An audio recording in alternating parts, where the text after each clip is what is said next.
A quiet night turns extraordinary.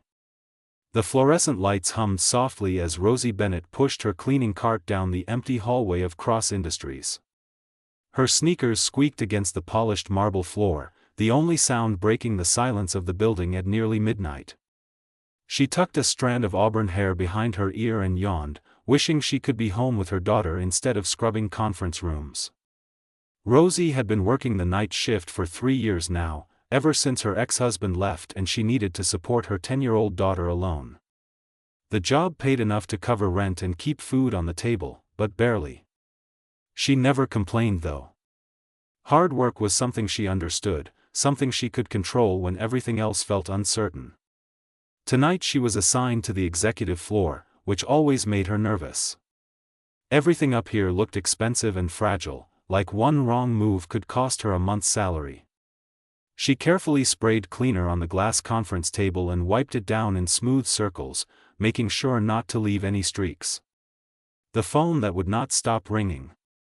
As she moved toward the corner office, the one that belonged to Daniel Cross himself, Rosie noticed something unusual. The door was slightly open, which never happened. Mr. Cross was known for being particular about security. She hesitated at the threshold, debating whether to go in or report it to security first. Before she could decide, a sharp ringing sound cut through the silence. The phone on the massive desk was lit up, vibrating with urgency. Rosie froze. Nobody called the CEO's direct line at this hour.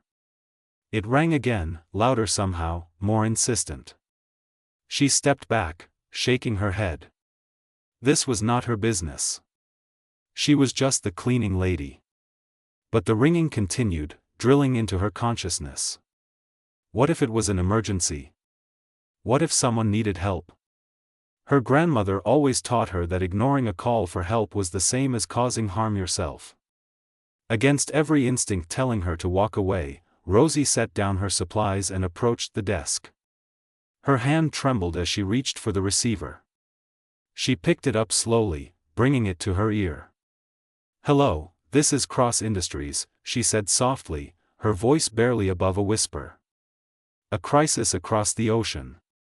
There was a pause on the other end, then a man's voice erupted in heavily accented English. Finally, someone answers. "I have been calling for 2 hours. Who is this?" Rosie's heart hammered in her chest. "I'm Rosie, I work in the cleaning department. The executives have all gone home." "Cleaning department?" The man sounded exasperated. "I need to speak with Daniel Cross immediately. This cannot wait." "I'm sorry, sir, but he's not here right now," Rosie explained, gripping the phone tighter. "Is there something I can help you with or take a message?" The man let out a long, frustrated breath. "My name is Heinrich Weber. I am calling from Frankfurt. Your company sent me a revised contract today, and it is completely unacceptable. Someone changed the terms without my approval. If I do not get an explanation tonight, I am withdrawing from this partnership entirely." Rosie's eyes widened. She might not know much about corporate deals, but she understood that losing a client sounded serious. Very serious. She glanced at the papers scattered across Daniel Cross's desk and spotted a folder marked Weber International Agreement. "Mr. Weber, I understand you're upset," she said, her voice steadying as her grandmother's advice about staying calm during storms echoed in her mind. "I'm looking at some documents here. Can you tell me exactly what changed?" An unlikely negotiator. For the next 20 minutes, Heinrich Weber explained the problem while Rosie carefully read through the contract. She did not understand all the legal language, but she could see where new clauses had been highlighted in yellow. Something about exclusivity rights and territory limitations that apparently were never discussed. "Mr. Weber," Rosie said carefully, "I can see these changes here. You're right, they look like they were added recently. The ink is even a different color than the rest of the document." "Exactly."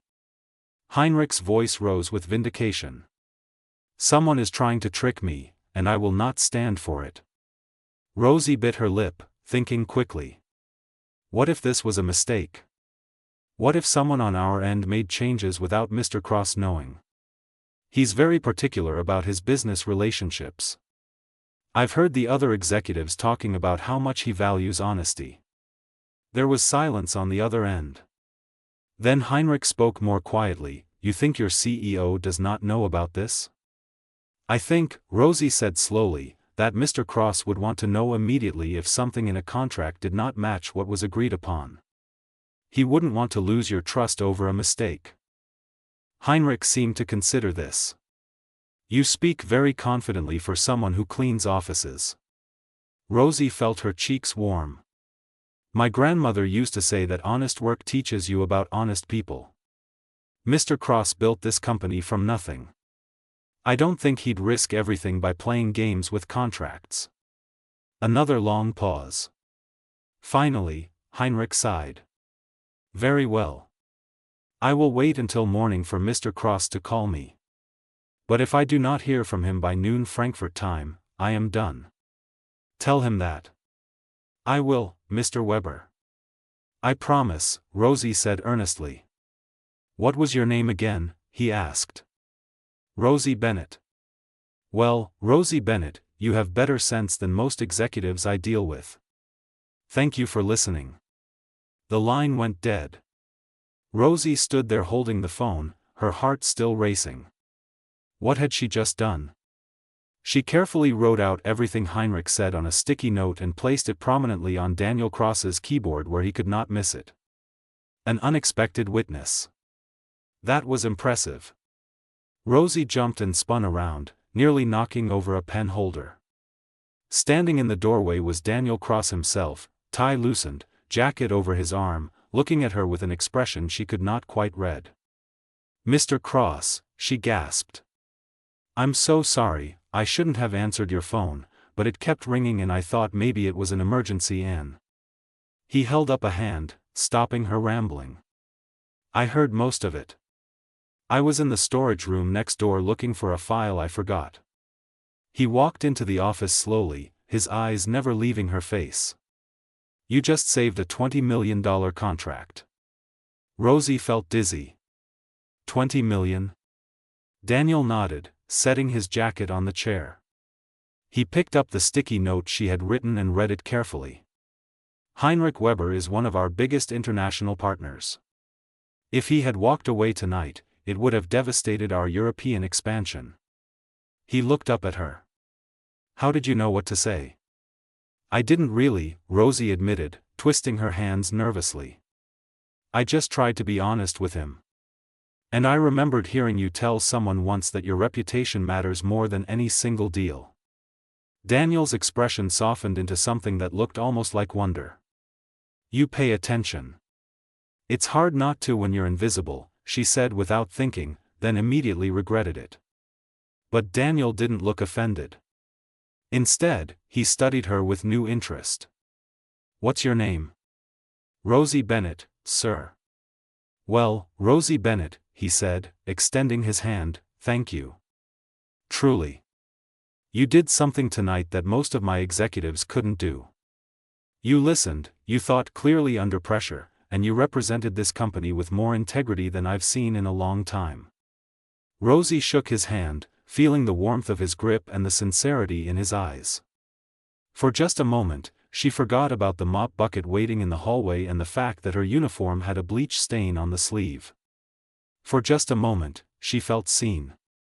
I should let you get back to work, Daniel said, though he seemed reluctant to end the conversation. But Rosie, I'd like to talk with you again tomorrow. Would you mind coming to my office around 8 in the morning? I get off at 6, she said quickly. Then rest first. Come at 10. He smiled, and it transformed his entire face from intimidating CEO to someone approachable, someone kind. I think we have a lot to discuss. As Rosie gathered her cleaning supplies and headed back to her cart, her hands were still shaking. But this time it was not from fear. It was from the strange, unexpected feeling that somehow, in the middle of an ordinary night, her whole life had just shifted onto a different path. She did not know it yet, but Daniel Cross stood in his office long after she left, thinking about the cleaning lady with kind eyes and unexpected wisdom, wondering how he had worked in this building for 5 years without ever really noticing her before tonight, the morning after Rosie barely slept. She kept replaying the phone call and her conversation with Daniel Cross over and over in her mind. By the time her daughter Lily woke up for school, Rosie had already showered and changed 3 times, unsure what to wear to meet with a CEO. "Mom, why are you so nervous?" Lily asked, pouring cereal into her bowl. The 11-year-old had her mother's auburn hair and observant green eyes. "I have an important meeting today," Rosie explained, settling on a simple blue dress she usually saved for parent-teacher conferences. "Something happened at work last night." "Good something or bad something?" Lily asked between bites. Rosie paused, considering. "I think good. Maybe. I'm not sure yet." After dropping Lily at school, Rosie arrived at Cross Industries at 9:45. The building looked completely different in daylight, bustling with employees in expensive suits carrying coffee cups and briefcases. She felt out of place immediately, smoothing down her dress as she approached the security desk. "I'm here to see Mr. Cross," she told the guard, a middle-aged man named Frank who usually worked nights. Frank looked surprised to see her during day hours. "You got an appointment?" "Yes, 10 o'clock. He checked his computer, eyebrows rising. "Well, I'll be." "Head on up, Rosie. 15th floor. A different world." The executive floor during business hours felt like a different planet. People moved with purpose, voices discussing quarterly reports and market projections. Rosie walked past glass-walled offices where men and women gestured at screens and whiteboards covered in charts she could not understand. A polished woman in her 30s with sharp features and a tailored gray suit intercepted her near the elevators. "You must be Rosie Bennett." "I'm Patricia Grant, Director of Human Resources. Mr. Cross asked me to bring you to his office." "Thank you," Rosie said quietly, following Patricia down a long corridor. "I'll be honest, Ms. Bennett," Patricia said without looking back, "in my 12 years here, I've never seen Mr. Cross personally request a meeting with anyone from facilities staff. Whatever happened last night must have been significant." Before Rosie could respond, they reached a large door with "Daniel Cross, Chief Executive Officer," engraved on a brass plate. Patricia knocked twice and opened it.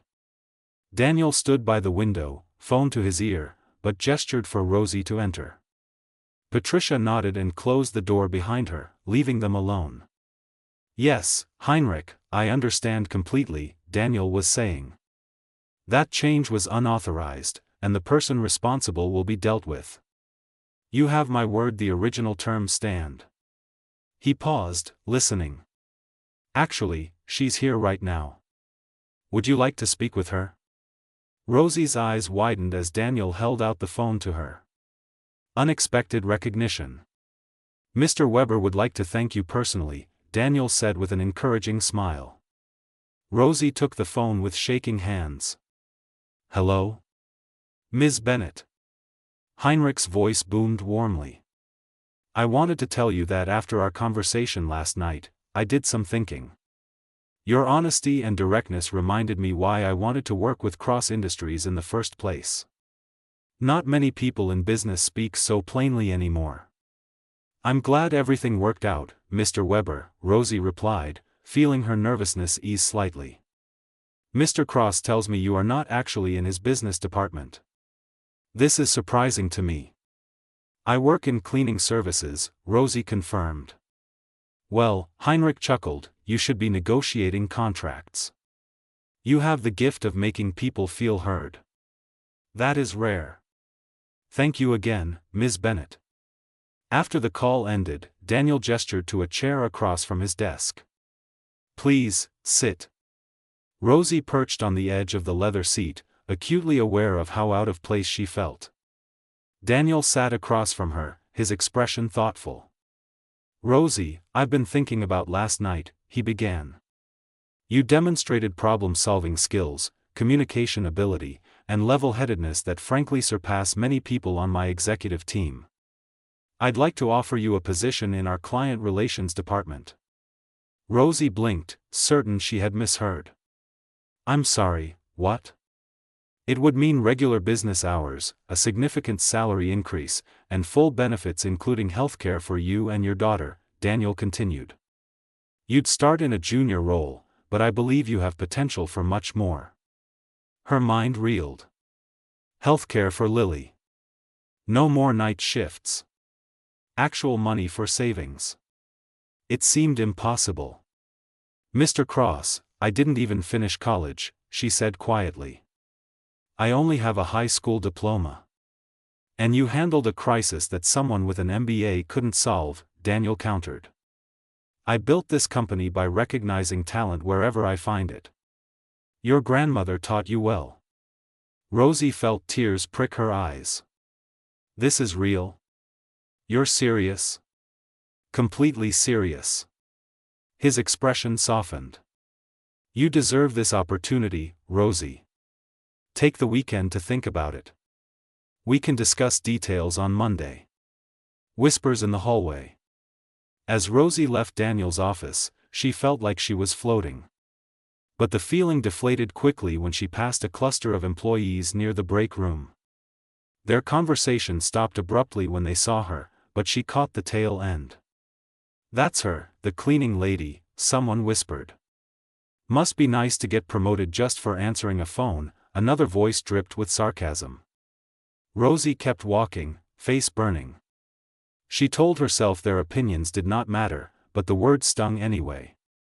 Over the next few days, Rosie continued her normal night shift while she processed the job offer. She wanted to say yes immediately, but years of struggle had taught her to be cautious. What if she failed? What if she proved everyone right who thought she did not belong? On Thursday night, as she cleaned the 14th floor, she overheard voices from a conference room. The door was cracked open, and she recognized one voice immediately. Blake Turner, a senior executive she had seen around for years. He was known for his expensive suits and dismissive attitude toward support staff. "I'm telling you, Patricia, this is ridiculous," Blake was saying. "Cross wants to bring some janitor into client relations? She'll be a disaster. She probably doesn't even know how to use the computer systems." "Daniel seems confident in his decision," Patricia replied diplomatically. "Daniel is thinking with something other than his brain," Blake sneered. "Did you see her? She's pretty in that simple, wholesome way. I guarantee that's what this is really about." Rosie felt like she had been slapped. Her hands clenched around her cleaning cloth. "That's inappropriate, Blake," Patricia said sharply. "Oh please, you know how this works. Man sees damsel in distress, plays hero, makes questionable business decisions. I've seen it a dozen times. Mark my words, within a month she'll either quit because she's in over her head, or there'll be a scandal. Either way, it makes us all look bad." Standing her ground. Rosie had heard enough. She pushed the door open fully, making both Blake and Patricia jump. "Excuse me," Rosie said, her voice steady despite her racing heart. "I need to empty the trash bins." Blake's face flushed red, realizing she had heard everything. But instead of apologizing, he doubled down. "Well, since you're here, maybe you should know what people are really thinking. This promotion you're getting? Nobody thinks you earned it. They think you're either sleeping with the boss or he's trying to sleep with you." "Blake." Patricia stood up, horrified. But Rosie did not flinch. She looked Blake straight in the eye and spoke with quiet dignity. "You don't know anything about me, Mr. Turner. You don't know that I've worked 2 jobs to support my daughter since she was 3. You don't know that I put myself through night classes while working full-time. You don't know that I've cleaned your office for 3 years and you've never once acknowledged my existence." Blake's jaw tightened, but Rosie continued. "Mr. Cross offered me an opportunity because I solved a problem. If that makes you uncomfortable, maybe you should ask yourself why you feel threatened by someone who simply did the right thing when it mattered." The room fell silent. Patricia looked at Rosie with new respect, while Blake's face had gone from red to purple. "How dare you speak to me like that?" Blake hissed. "You're just a—" "Careful," a voice said from the doorway. All three turned to see Daniel standing there, arms crossed, his expression thunderous. "Very careful about how you finish that sentence, Blake." Lines drawn. Blake straightened his tie, attempting to regain composure. "Mr. Cross, I was just expressing concern about maintaining professional standards in the workplace. By insulting a future employee and making inappropriate insinuations about my character?" Daniel stepped into the room. "I heard everything, Blake. Every word." The executive's face went pale. "Rosie," Daniel said without taking his eyes off Blake, "could you give us the room please?" "Patricia, you stay." Rosie nodded and quickly left, her legs shaking. She leaned against the wall outside, trying to catch her breath. Through the door, she could hear Daniel's voice, low and controlled but unmistakably furious. "You have two choices, Blake. You can resign effective immediately with a severance package, or you can be terminated for creating a hostile work environment and making discriminatory statements. Either way, you're done here." "You can't be serious," Blake sputtered. "Over some cleaning lady?" "Over someone who represents the values this company was built on," Daniel corrected. "Rosie showed more professionalism in 5 minutes than you've shown in 5 years. Get out of my building." 15 minutes later, Patricia emerged, followed by a defeated-looking Blake who refused to make eye contact with anyone. Patricia approached Rosie with a genuine smile. "Ms. Bennett, I owe you an apology. I should have shut down Blake's comments immediately instead of trying to keep the peace. What you said in there took courage." "Thank you," Rosie said softly. "For what it's worth, I reviewed your employee file after Daniel mentioned the promotion. Did you know you've never called in sick once in 3 years? Your supervisors consistently rate you as reliable and thorough. Those qualities matter more than any degree." Patricia extended her hand. "I look forward to working with you." After Patricia left, Daniel appeared. He looked tired but relieved. "Are you okay?" "I think so," Rosie admitted. "Did you really fire him?" "He resigned." "Technically." Daniel ran a hand through his hair. "I'm sorry you had to hear those things." "I've heard worse," Rosie said honestly. "People have been looking down on me my whole life. I'm used to it. You shouldn't have to be." Daniel's voice was firm. "And for the record, I offered you that position because you're qualified, not because of anything Blake suggested. I need you to know that." Rosie met his eyes and saw only sincerity there. "I believe you." They stood in the quiet hallway, something unspoken passing between them. It was not romantic exactly, not yet, but it was a recognition.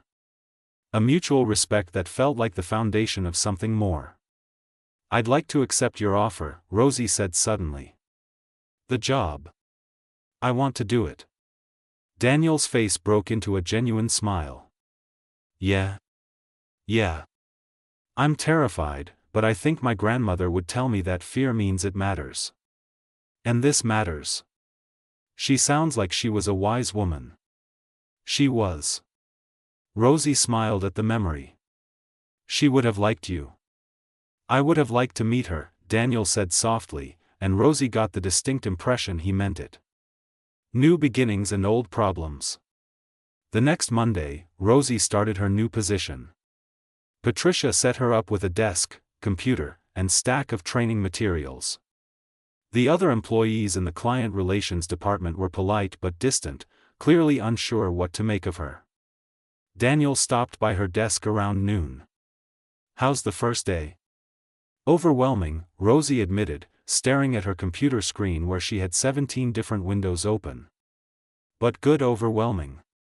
You'll figure it out." He hesitated, then added, "There's a department lunch on Friday. I hope you'll come." "I'll be there," she promised. As the week progressed, Rosie threw herself into learning everything she could. She arrived early, stayed late, and took notes on every procedure and protocol. Some coworkers began warming up to her, impressed by her work ethic. Others remained skeptical, waiting for her to fail. On Thursday afternoon, Patricia called her into her office with a concerned expression. "Rosie, we have a problem. Someone accessed your employee file and made changes to your personal information. Your emergency contact was deleted, and there's a notation claiming you falsified information on your original application." Rosie's stomach dropped. "That's not true. I never lied about anything." "I believe you, but this is serious. We need to investigate." Patricia pulled up the file history. The changes were made from a computer in the executive suite. Someone with high-level access. "Blake?" Rosie asked, though Blake was already gone. "No, the timestamp is from 2 days ago. After Blake left." Patricia looked troubled. "Someone else is trying to sabotage you." The truth surfaces. Daniel was livid when he heard about the file tampering. He immediately ordered IT to track down who had accessed Rosie's records. By Friday morning, they had an answer. James Holloway, Blake's close friend and another senior executive, had used his credentials to alter Rosie's file. When confronted, James admitted he thought Rosie's promotion made the company look weak, like they did not value education and experience. "You're fired," Daniel said flatly. "Security will escort you out." As James was led away, he turned back with a sneer. "You're making a mistake, Cross. When you finally come to your senses about your little pet project, your reputation will already be damaged." After he left, Daniel sat heavily in his chair. Rosie stood nearby, processing everything. "I'm causing problems for you," she said quietly. "Maybe this isn't worth it." "Don't," Daniel said immediately, standing up. "Don't let small-minded people make you doubt your worth. You earned this position, Rosie. What happened with Blake and James says everything about them and nothing about you. But people are talking. They think. I don't care what they think." He stepped closer, and Rosie could see the intensity in his eyes. "I care about doing right by this company and by people who deserve opportunities. You're one of those people." Rosie felt her breath catch. The way he was looking at her, the way he had fought for her without hesitation, it made something warm bloom in her chest. Something she knew she should probably not feel for her boss. "Thank you," she whispered. "For believing in me when I didn't believe in myself." "That's what good people do for each other," Daniel replied softly. "They believe until you can believe on your own." The moment stretched between them, charged with possibility. Then Daniel's phone rang, breaking the spell. He answered it, his expression shifting to surprise. "It's Heinrich Weber. He's arriving tomorrow instead of next week. He wants to tour the facility and meet with the client relations team." Daniel looked at Rosie. "Including you specifically. Are you ready?" Rosie took a deep breath, thinking of her daughter, her grandmother's wisdom, and the strange, winding path that had brought her to this moment. "I'm ready," she said. And looking at Daniel's proud smile, she realized she actually meant an important arrival. Saturday morning came too quickly. Rosie had barely slept, running through possible conversations in her mind. What would she say to Heinrich Weber? What if she froze up or said something wrong? This was not a late-night phone call anymore. This was real, face-to-face, with her new career on the line. She dressed carefully in the professional outfit Patricia had helped her pick out earlier in the week, a navy blazer, cream blouse, and tailored pants that made her feel like someone who belonged in the business world. Lily had insisted on helping with her hair, pulling it back into an elegant twist. "You look like a boss, Mom," Lily said with pride. I'm definitely not a boss, Rosie laughed nervously. Not yet, her daughter corrected with the absolute confidence only an 11-year-old could muster. At Cross Industries, the energy was electric. The entire client relations team had come in despite it being the weekend.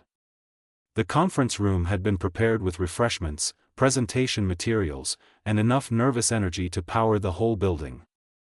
Daniel arrived wearing a charcoal suit that made him look every inch the successful CEO, but when his eyes found Rosie across the room, they softened with something warmer than professional courtesy.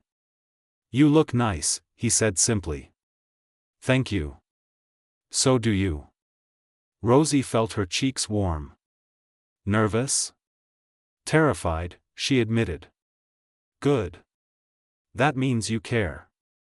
He lowered his voice. "Just be yourself, Rosie. That's who Heinrich wants to meet. Not some corporate version, just you." Before she could respond, Patricia rushed in. "They're here. Heinrich Weber and his team just pulled up. Meeting the legend." Heinrich Weber was not what Rosie expected. She had pictured someone cold and imposing, but the man who entered the conference room had kind, crinkled eyes and a genuine smile.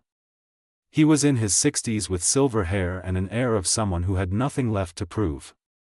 "Mr. Cross," Heinrich greeted Daniel with a firm handshake. "Thank you for accommodating my early arrival." "Of course. Let me introduce our team." Daniel went through the introductions, and when he reached Rosie, Heinrich's face lit up. "Ah, Ms. Bennett. The woman of the hour." He took both her hands warmly. "It is a genuine pleasure to meet you in person." "The pleasure is mine, Mr. Weber," Rosie managed, returning his smile. "Please, call me Heinrich. Anyone who can talk sense into me at midnight has earned that right." He gestured to the young woman beside him. "This is my daughter, Greta. She handles international relations for our company." Greta, elegant in her early 30s, shook Rosie's hand. "My father has not stopped talking about your phone conversation. He said you reminded him of my late mother, straightforward and honest." "That's quite a compliment," Rosie said softly, touched by the comparison. The meeting progressed smoothly. Daniel and his team presented updates on the partnership, carefully explaining how the contract discrepancies had occurred and what safeguards were now in place. Heinrich listened carefully, occasionally asking sharp questions that revealed his decades of business acumen. But several times during the presentations, Rosie noticed Heinrich watching her with an appraising look. Unexpected questions. During a break, Heinrich approached Rosie at the refreshment table. "Ms. Bennett, may I ask you something personal?" "Of course," Rosie said, setting down her coffee cup. "Daniel told me about your background, about how you were working night shift cleaning when you answered my call. He also told me about your recent promotion and some of the resistance you faced." Rosie felt exposed but nodded. "That's all true. Why did you answer my call that night? You could have let it ring. It was not your responsibility." Rosie considered the question carefully. "My grandmother raised me to believe that when someone needs help, you help if you can. I thought maybe something was wrong, that someone might be in trouble. It didn't occur to me not to answer." Heinrich smiled. "And when I was angry and rude, why did you not simply hang up?"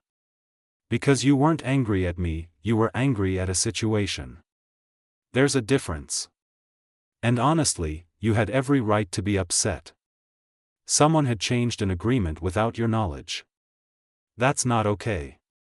"You gave me the benefit of the doubt," Heinrich observed. "You assumed good faith, even from a stranger yelling at you across an ocean. That is rare in business, Ms. Bennett. Rare and valuable." He turned to Daniel, who had been listening nearby. "Your instinct to promote her was correct.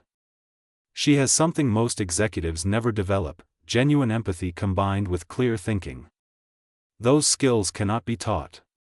Daniel's expression showed quiet pride. "I'm glad you see it too. Shadows and revelations. The afternoon session was interrupted by Patricia, who looked deeply concerned. She whispered something to Daniel, whose expression darkened immediately. "Everyone, please excuse me for a moment," Daniel said tightly. "Continue without me." He left with Patricia.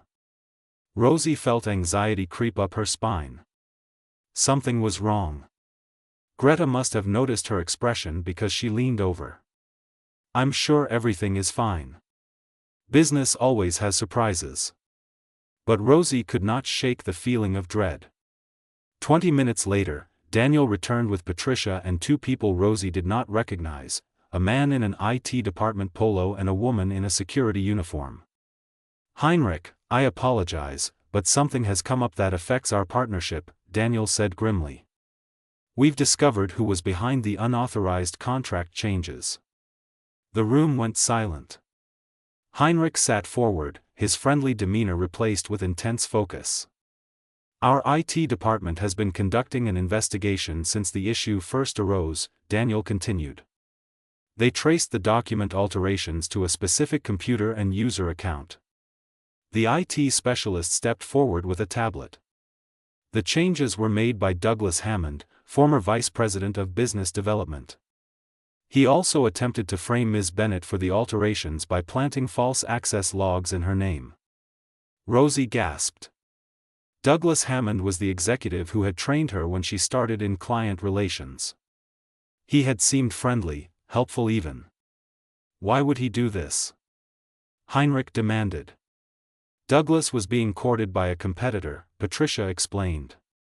He altered your contract hoping to drive you away from cross industries so you would sign with his new employer instead. When that failed because Rosie salvaged the relationship, he tried to discredit her, thinking it would cast doubt on our company's competence. Where is this man now? Heinrich's voice had gone cold. We've filed criminal charges, Daniel said. He was arrested an hour ago. The authorities are investigating whether he leaked other confidential information. The room erupted in shocked murmurs. Rosie felt lightheaded. Someone had tried to destroy her reputation, her new career, all for corporate espionage. Heinrich stood abruptly. Mr. Cross, I want you to know that this discovery, while troubling, actually increases my confidence in your company. Everyone looked surprised. You could have hidden this problem, Heinrich continued. Many companies would have. Instead, you investigated thoroughly and held people accountable. That takes integrity. He looked at Rosie. And the fact that Ms. Bennett became a target because she did the right thing tells me you hire people of character. These are the people I want to do business with. Truths spoken. After the meeting concluded successfully, with Heinrich signing an expanded partnership agreement, the team celebrated with champagne. But Rosie felt numb, overwhelmed by everything that had happened. She slipped away to the empty balcony outside the conference room, needing air and quiet.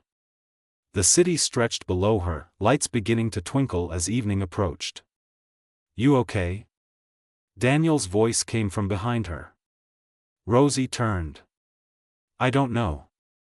A week ago I was cleaning offices. Now I'm in the middle of corporate espionage and international business deals. It feels like someone else's life. Daniel joined her at the railing, close enough that she could feel his warmth. It's your life, Rosie. You earned every bit of it. Douglas seemed so nice. I never suspected he would try to hurt me. That's because you see the best in people, Daniel said quietly. Don't let this change that about you. The world needs more people who lead with trust, not suspicion. They stood in comfortable silence for a moment. Then Rosie spoke softly. Can I ask you something? Anything. Why did you really promote me? And please be honest. Daniel was quiet for a long moment. When he spoke, his voice was careful. Because you solved a crisis with grace and intelligence. Because you represent the values I want this company to embody. Because you remind me why I started this business in the first place, to build something meaningful, not just profitable. He paused, then continued even more quietly. And yes, because I saw something in you that made me want to know you better. Not as an employee, but as a person. I won't apologize for that, but I also want you to know that the job offer stands regardless. You proved yourself a dozen times over this week. Rosie's heart hammered. People will talk. They already are. Let them. Daniel turned to face her fully. I've spent my whole career doing what was expected, following rules, maintaining appearances. And you know what? I built a successful company, but somewhere along the way I forgot to build a life worth living. Then you answered a phone and reminded me that sometimes the best things come from unexpected places. Daniel, Rosie whispered, using his first name for only the second time. I'm not asking for anything, he said quickly. I just wanted you to know the truth. Who you are, what you did, it mattered. You matter. Rosie felt tears prick her eyes. I don't know what to say. You don't have to say anything. He smiled gently. Just don't quit on me. We make a good team. We do, she agreed softly. The balcony door opened and Heinrich stepped out. I hope I am not interrupting. Not at all, Daniel said, though his eyes lingered on Rosie for one more moment before he turned to face Heinrich. I wanted to speak with Ms. Bennett privately, if I may, Heinrich said. Daniel nodded and headed inside, leaving them alone. Heinrich approached the railing beside Rosie. My late wife used to tell me something, he began. She said that life reveals itself in small moments, and wise people pay attention to those moments because that's where the truth lives. Rosie listened quietly. That night you answered the phone, I was ready to walk away from this partnership. I was tired, frustrated, convinced I had misjudged Daniel Cross and his company. Then you spoke to me with such simple honesty that it stopped me in my tracks. He smiled. That was one of those small moments. I'm glad I could help, Rosie said. But that is not the moment I want to talk about, Heinrich continued. Just now, when I walked onto this balcony, I saw another small moment. The way Daniel looks at you, the way you look at him when you think no one notices. That is also a kind of truth. Rosie felt her face flush. I don't. Heinrich held up a gentle hand. I am not judging. My wife was my secretary when we met. Everyone said it was inappropriate, that I was making a mistake.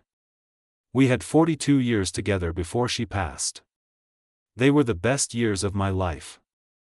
His eyes grew distant with memory.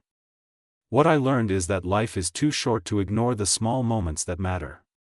The question is not whether other people will approve. The question is whether you have the courage to be honest about what you feel. It's complicated, Rosie whispered. Of course it is. Anything worth having is complicated. Heinrich patted her shoulder kindly. But from what I have seen, you and Daniel are both good people who found each other in an unlikely way. Do not let fear or other people's opinions rob you of something real. Moving forward. When Rosie returned inside, the celebration was winding down. Patricia approached with a genuine smile. You did wonderfully today. Heinrich was thoroughly impressed, and so was his team. Thank you for all your support this week, Rosie said warmly. I know my promotion created complications. The right thing often does, Patricia replied. But watching you handle everything with such grace reminded me why I got into human resources in the first place. To help good people succeed.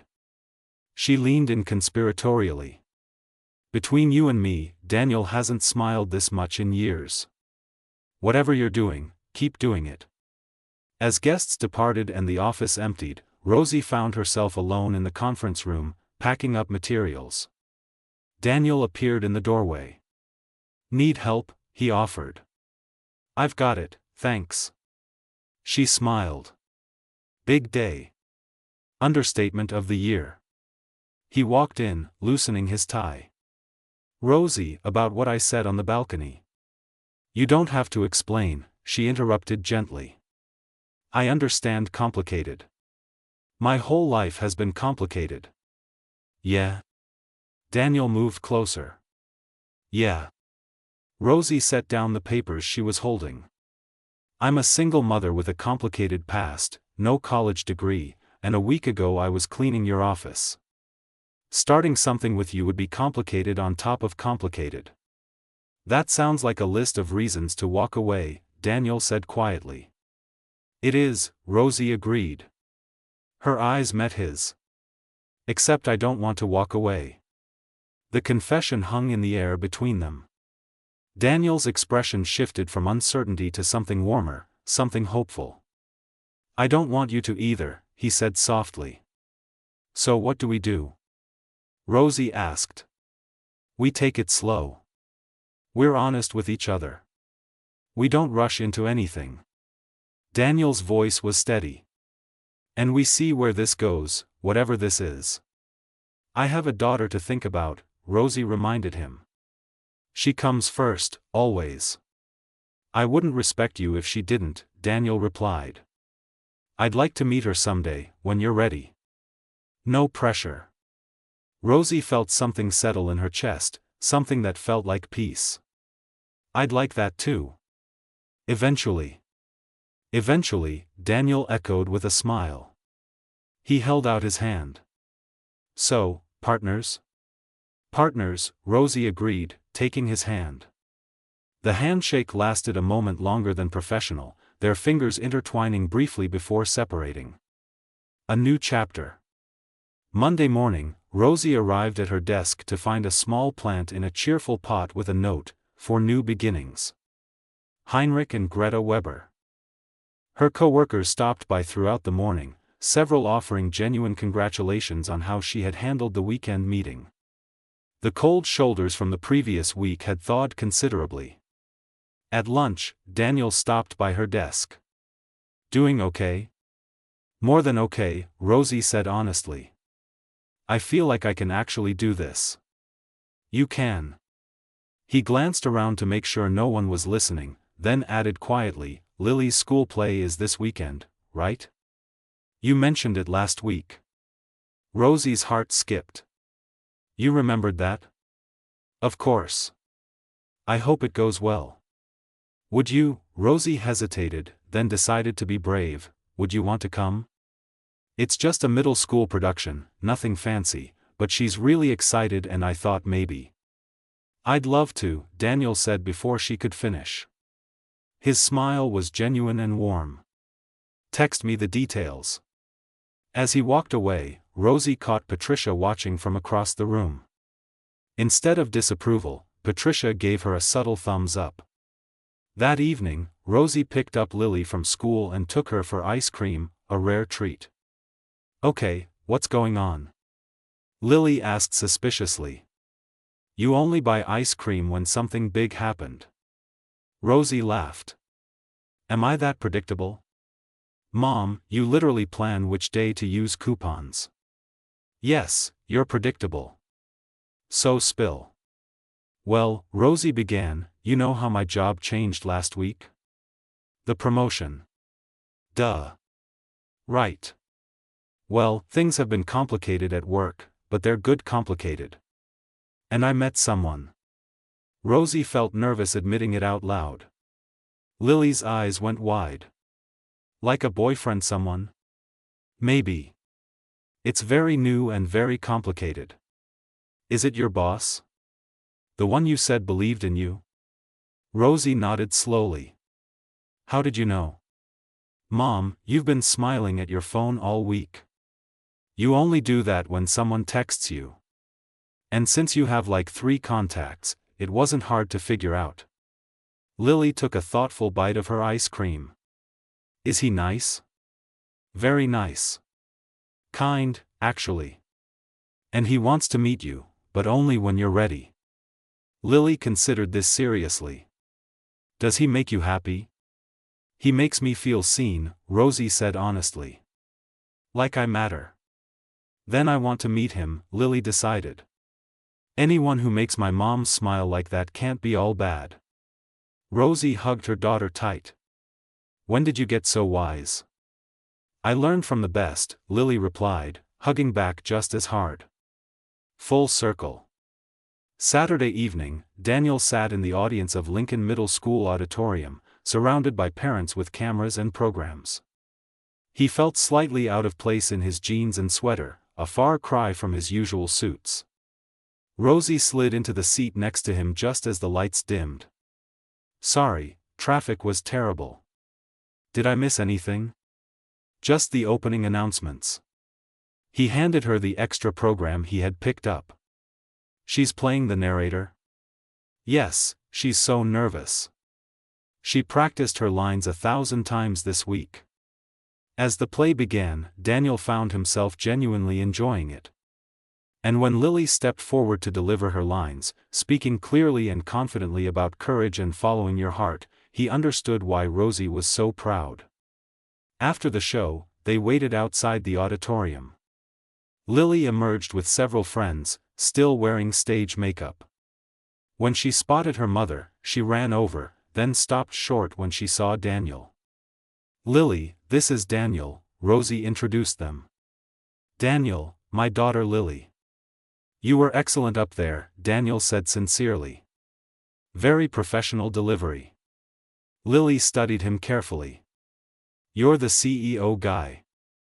Guilty, Daniel admitted with a smile. Mom said you're nice. I try to be. She also said you make her happy. Lily crossed her arms, suddenly looking very protective. Is that true? Lily. Rosie gasped, mortified. But Daniel took the question seriously. He knelt down to Lily's eye level. Your mom is one of the smartest, bravest people I've ever met. She makes me want to be better at my job and better as a person. So yes, knowing her makes me happy. And I hope I make her happy too. Lily looked at her mother, who was trying not to cry. Then back at Daniel. Okay, she said simply. Want to get pizza with us? Mom always gets pizza after my plays. Daniel looked at Rosie, who nodded with a tearful smile. I'd love to, he said. Epilogue, 6 months later. The conference room at Cross Industries buzzed with excitement. Heinrich Weber had returned for a quarterly review, this time bringing his entire executive team. The partnership had exceeded all projections, opening new markets in 3 countries. Rosie, now Assistant Director of International Client Relations, presented the latest quarterly results with confidence. She had completed 2 professional certification courses and was taking evening business classes with the company's support. Exceptional work, Ms. Bennett, Heinrich praised when she finished. Your grandmother would be very proud. Thank you, Heinrich. That means a lot. After the meeting, Daniel found Rosie at her desk. 6 months had brought them closer gradually, carefully, building a foundation of friendship and respect before allowing romance to fully bloom. Ready for tonight? He asked. Nervous, Rosie admitted. Tonight they were having dinner with Lily and Daniel's parents, the first time both families would meet together. It'll be fine. My mom already loves you from everything I've told her. That's what worries me. What if I don't live up to the stories? Daniel took her hand gently. Impossible. You exceed expectations every single day. Patricia walked by, pretending not to notice the hand-holding but smiling to herself. The office gossip had shifted from skepticism to support, especially after Rosie's competence proved undeniable month after month.